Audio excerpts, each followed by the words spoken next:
Bismillahirrahmanirrahim. Assalamu alaikum. My name is Ammar Hassan and my presentation company is Faisal Sartaj. Today we are going to discuss chapter 11, which is regarding aggregate planning and master scheduling. इस chapter में हम discuss करेंगे what is aggregate planning and how it useful. और second जो है हम इसमें we will identify the variables decision maker and how to work with in aggregate planning and some of the possible strategy that can use। तीसरे number पे हम जो है वो डिस्कस करेंगे some of graphical and quantitative techniques जो planner जो है वो इस्तेमाल करते। और फोर्थ पे जो है हम we will prepare some aggregate plans and we also इसका जो है कास्ट है उसको कंप्यूट करेंगे। और लास्ट में हम जो है मास्टर स्केड्यूलिंग प्रोसेस को डिस्कस करेंगे, डिस्क्राइब करेंगे और इसकी अहमियत पर बात करेंगे। Moving to next slide. Next slide is aggregate planning. तो व्हाट इज़ एग्रीगेट प्लानिंग, ठीक है। तो aggregate plan is intermediate range capacity planning that typically cover a time horizon of 2 to 18 months, ठीक है। मतलब कि एक इंटरमीडिएट रेंज कैपेसिटी प्लानिंग है जो मतलब टिपिकली कवर करता है टाइम हॉरिजॉन आप 2 मंथ से 18 मंथ तक, ठीक है। और it is useful for organization that experience seasonal और अदर वेरिएशन इन डिमांड। और इसके बाद जो हमारे पास है गोल और अचीवमेंट। इसके मतलब गोल्स और अचीवमेंट क्या है कि ठीक है। तो basically it's achieve a production plan that we will effectively utilize the organization resources to satisfy demand. Moving to next slide is sales and operation planning. Some organization use the term sales operation and planning rather than aggregate planning।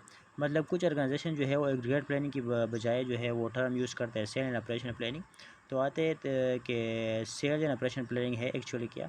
This is also intermediate range planning decisions to balance supply and demand, ठीक है। ये भी intermediate range के planning and decision है जो work जो supply and demand को जो है वो एंड आपस में इंटीग्रेट इसके इसमें जो है इंटीग्रेट करते हैं। और इसके अलावा जो है वो फाइनेंशियल एंड ऑपरेशन प्लानिंग को हम देखते हैं। और नेक्स्ट जो है नेक्स्ट इसका जो है sense the planning effect functional throughout organization. It is typically prepare with input from sales finance and operation. Next जो हमारे स्लाइड है नेक्स्ट हमारा स्लाइड है ओवरव्यू ऑफ प्लानिंग लेवल्स। इसमें 3 तरह के जो है वो प्लानिंग्स है। फर्स्ट वन जो है वो लॉन्ग रेंज प्लानिंग है, ठीक है। और सेकंड वन जिस इंटरमीडिएट प्लानिंग और third one is short range planning, ठीक है। तो आते हैं लॉन्ग रेंज प्लानिंग। इसमें जो है हम जो चीज़ें ऐड करते हैं वो लॉन्ग टर्म जो है वो कैपेसिटी है, ठीक है। इसमें लोकेशन जो है वो ऐड करते हैं, लेआउट जो है वो भी देखते हैं, प्रोडक्शन डिज़ाइन और वर्क सिस्टम डिज़ाइन को, ये चीज़ें जो है हम देखते हैं इसमें। नेक्स्ट जो हमारे पास है इंटरमीडिएट प्लान। इसमें जो है वो हम जनरल लेवल जो है आप एम्प्लॉयमेंट्स जो है वो देखते हैं, आउटपुट देखते हैं और फिनिश गुड इन्वेंट्रीज देखते हैं, सब कंट्रैक्टिंग और बैक ऑर्डर जो है हम इसमें ये चीज़ें जो है वो देखते हैं। इसके अलावा जो है लास्ट वन जो है वो शॉर्ट रेंज प्लानिंग है। इस प्लानिंग के डिटेल ये कि हम इसमें जो है प्रोडक्शन लॉट साइज़ वो देखते हैं, ऑर्डर क्वांटिटीज़ में देखते हैं, मशीन लोडिंग जो है और जॉब असाइनमेंट जो मतलब जॉब किसको देंगे, ठीक है, जॉब सीक्वेंसिंग और वर्क स्केड्यूल जो है ये चीज़ें देखते हैं। नेक्स्ट हमारे साथ जो है वो एग्रीगेशन है। तो what is actual aggregation. The plan must be in units of measurement that can be understood by firm non operation personnel, ठीक है। और इसके अलावा जो है aggregate units of output per month और dollar value of total monthly output, total output by factory measure the relates to capacity such a labor hours। Moving to next slide. Moving to next slide, which is dealing with variation. Most organization use rolling 3, 6, 9 and 12 month forecast, ठीक है। और इसमें जो है ज़्यादा से organisation जो है वो रोलिंग जो है वो मतलब फोरकास्ट को जो है रोलिंग मेथड यूज़ करते हैं, मतलब कि एक फोरकास्ट को यूज़ नहीं करते, ठीक है। मतलब एक एक को 3 मंथ के लिए इसके फिर जो है 6 मंथ 9th और 12 मतलब इसी तरह जो है वो उसको पीरियडिकली चेंज करते हैं। फोरकास्ट आर अपडेटेड पीरियडिकली, यानी फोरकास्ट जो है पीरियडिकली जो है ज़रूरत के मुताबिक जो है वो चेंज किया जाता है, rather than relying on once year, मतलब एक पर इंसार नहीं करते, ठीक है। और इसके अलावा जो है this allow planners to take into account any change and other expected demand और expected supply and develop revise plan. Next slide हमारे पास है डीलिंग विद वेरिएशन, ठीक है। इसमें हम जो है स्ट्रेटजी जो है वो यूज़ करते। The first one is strategy to counter variation, ठीक है। इसमें हम देखते हैं कि maintain a certain amount of excess capacity to handle increase in demand और maintain a degree of flexibility in dealing with change. Dealing with change में हम जो हमारे पास जो है वो हायरिंग टेम्प्रेरी वर्कर, हमारे अगर ज़रूरत हो तो हम मतलब टेम्प्रेरी जो है वर्कर्स या लेबर्स है हम इसको जो है वो हायर कर सकते हैं। और अगर ये ना हो हमारे पास लेबर की शॉर्टेज हो तो हम मतलब ओवर टाइम भी लगा सकते हैं, ठीक है, using over time method. Next हमारे पास है ओवरव्यू ऑफ एग्रीगेट प्लानिंग, ठीक है। सबसे पहले हम जो है forecast of aggregate demand for intermediate range ये करते हैं। इसके बाद जो है डेवलप जनरल प्लान, एक जनरल प्लान जो है इसके बाद डेवलप करते हैं टू मीट डिमांड रिक्वायरमेंट, जो हमारी डिमांड है उसकी रिक्वायरमेंट हम किस तरह फुलफिल करेंगे, ठीक है। और लास्ट में जो है अपडेट एग्रीगेट प्लान और पीरियडिकली, मतलब हम जो है एंड में जो है अगर हम कोई प्लान बना भी ले तो हम इसको पीरियडिकली इसको जो है वो चेंज कर देते हैं ज़रूरत के मुताबिक। नेक्स्ट स्लाइड हमारे पास है एग्रीगेट प्लानिंग एंड इनपुट्स, ठीक है। इसमें हम रिसोर्स जो है रिसोर्स देखते हैं और इसके बाद जो है डिमांड फोरकास्ट देखते हैं, पॉलिसीज़ देखते हैं और कास्ट देखते हैं। Next slide is aggregate planning of outputs, और मतलब हम इसमें एग्रीगेट प्लानिंग के आउटपुट्स को जो है वो देखते हैं कि टोटल कास्ट जो है टोटल कास्ट ऑफ प्लान मतलब वो कितना होगा, project level levels of inventory ये देखते हैं, आउटपुट एम्प्लॉयमेंट सब कंट्रैक्टिंग एंड बैक ऑर्डरिंग जो है ये चीज़ें देखते हैं आउटपुट्स में। नेक्स्ट स्लाइड हमारे पास है डिमांड्स ऑप्शन, ठीक है। इसमें पहले जो है हमारे पास प्राइसिंग है, ठीक है, कि हम प्राइसिंग जो है वो सेट करते हैं, जैसे कि use to shift demand from peak to off peak period, price elasticity is important, ठीक है।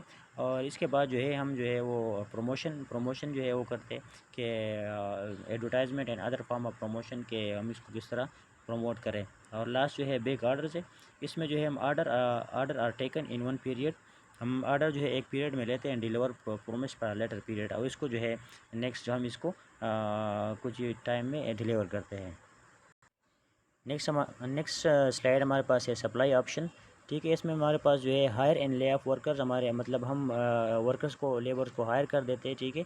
अगर ज़रूरत हो डिमांड हो तो हम इसको सप्लाई के मुताबिक जो है वो हम इसको जो वर्कर को हायर कर देते हैं, ठीक है। नेक्स्ट हमारे पास ओवर टाइम है या स्लेक टाइम है, मतलब अगर हमारे पास जो है लेबर्स कम हो, एम्प्लॉयज़ जो है वो कम हो तो हम जो है ओवर टाइम भी लगा देते हैं, ठीक है। पार्ट टाइम वर्कर अगर ये इसके अलावा जो हमारे पास काम ज़्यादा हो रही है तो हम पार्ट टाइम वर्कर जो है वो भी रख देते हैं, ठीक है। और लास्ट जो है हमारे पास इन्वेंट्रीज है और सब कॉन्ट्रैक्टिंग, ठीक है, ओके। नेक्स्ट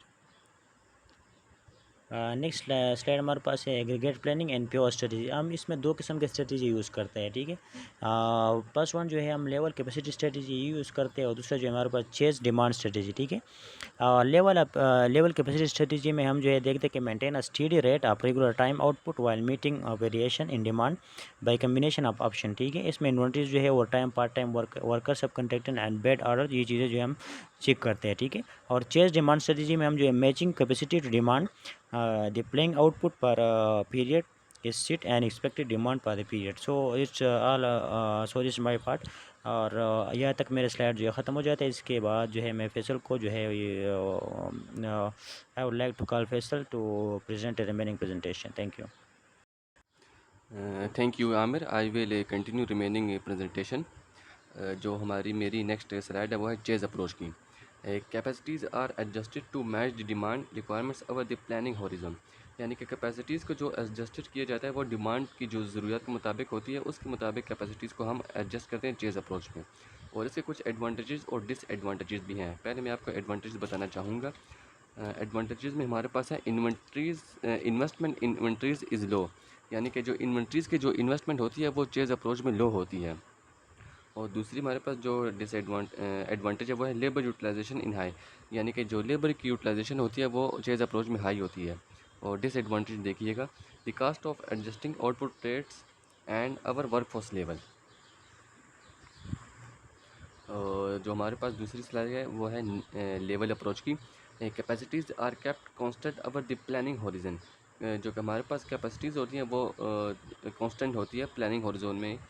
इसके जो एडवांटेज हैं वो है stable output rates and work force, यानी कि इसमें हमारे पास जो रेट्स होते हैं आउटपुट के और वर्क फोर्स के वो स्टेबल होते हैं। ये हमारे पास एडवांटेज है लेवल अप्रोच का। और इसका जो दूसरा डिसएडवांटेज है वो है ग्रेटर इन्वेंट्री कॉस्ट। जो इसमें जो इन्वेंट्रीज़ की जो कास्ट होती हैं वो ज़्यादा होती हैं। और जो हमारे पास दूसरा देखिए increase over time and idle time. इसमें जो ओवर टाइम होता है वो इंक्रीज़ होता है। Resources utilization vary over time, और इसमें जो रिसोर्स की जो यूटिलाइजेशन होती है वो हाई होती है चेज़ अप्रोच के मुकाबले में।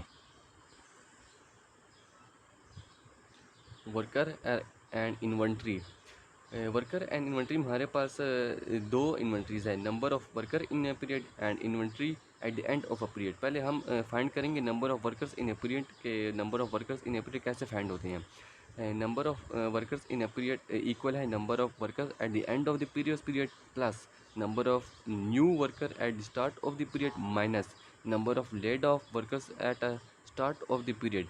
इनको कैलकुलेट करने से हमारे पास आ जाता है number of worker in a period. अब हम देखेंगे inventory at the end of a period. Inventory of and और द पीरियड इक्वल है inventory at the end of the previous period plus production in the current period minus amount use to satisfy demand in the current period. इनके calculation करने से हमारे पास जो result आता है inventory at the end of a period, the average inventory for a period is equal to beginning inventory plus ending inventory over two. आगे हमारे पास जो स्लाइड है वो है एस्टिमेटिंग कॉस्ट की। एस्टिमेटिंग कास्ट में हम दो चीज़ें फाइंड करते हैं, type of cost, how to calculate, यानी कि हमारे पास टाइप्स की किस्में कौन सी है और उनको कैलकुलेट किस तरह करना है। तो हमारे पास जो टाइप ऑफ कास्ट है वो है आउटपुट और हायर। आउटपुट में हमारे पास तीन तरह की कास्ट हैं, एक है रेगुलर, दूसरी है या ओवर टाइम, और तीसरी है सब कॉन्ट्रैक्ट। तो रेगुलर कास्ट को कैलकुलेट किस तरह करते हैं, regular cost per unit multiply quantity of regular cost, overtime cost per unit multiply overtime quantity, subcontract cost per unit multiply subcontract quantity.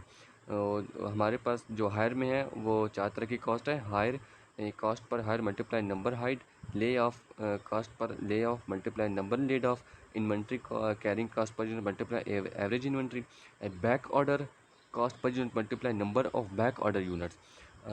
इनकी जो आगे देखिएगा कास्ट फॉर अ पीरियड को मालूम करने का जो तरीकाकार है, output cost plus hire plus inventory cost plus back order. इन सबको कैलकुलेट करने से हमारे पास जो रिजल्ट आता है कास्ट फॉर अ पीरियड हम इससे फाइंड कर सकते हैं। आगे हमारे पास जो स्लाइड है वो है techniques for aggregate planning. Aggregate planning के काम करने की मदद करने के लिए बहुत सी ऐसी मतलब टेक्निक्स होती हैं, लेकिन इनमें से कुछ ही ऐसी टेक्निक्स जो इस्तेमाल होती हैं जैसे कि ट्रायल एंड एरर टेक्निक और मैथमेटिकल टेक्निक। इन टेक्निक्स के बारे में हम इंशाल्लाह आगे नेक्स्ट स्लाइड में तफसील से डिस्कस करेंगे। तो आगे इनके कुछ स्टेप्स हैं प्लानिंग के, वो है determine demand for each period, यानी कि किसी भी पीरियड में जो डिमांड होती है उनका तयन पहले किया जाता है। और फिर determine capacities for each period, यानी किसी भी जो पीरियड में कैपेसिटीज़ होती हैं उनका भी तयन किया जाता है। आइडेंटिफाई कंपनी और dependent policies that are pertinent, यानी कि जो भी मुनासिब जो पॉलिसीज़ होती हैं कंपनीज़ और डिपार्टमेंट को चलाने के लिए उनकी शनाख्त लाजमी की जाती है। डिटरमाइन यूनिट कास्ट, यानी कि जो भी किसी भी किस्म की यूनिट कास्ट जो लगती है लागत होती है मैन्युफैक्चरिंग में या जो भी मतलब कास्ट होती है उनका तयन किया जाता है। Develop alternative plans and cost, यानी कि जो हमारे पास अल्टरनेटिव प्लान्स हैं जो पहले से हमारे पास प्लान्स मौजूद हैं उनके भी हमारे पास मुतबादिल होना चाहिए, ताकि अगर किसी भी मरहले में हमारे जो प्लान है अगर वो ख़राब हो जाए तो हमारे पास उनका अल्टरनेटिव होना चाहिए, ताकि हम जो हमारा प्लान्स हैं उनको दोबारा कंटिन्यू कर सकें। आगे जो हमारी स्लाइड है वो है ट्रायल एंड एरर टेक्निक्स।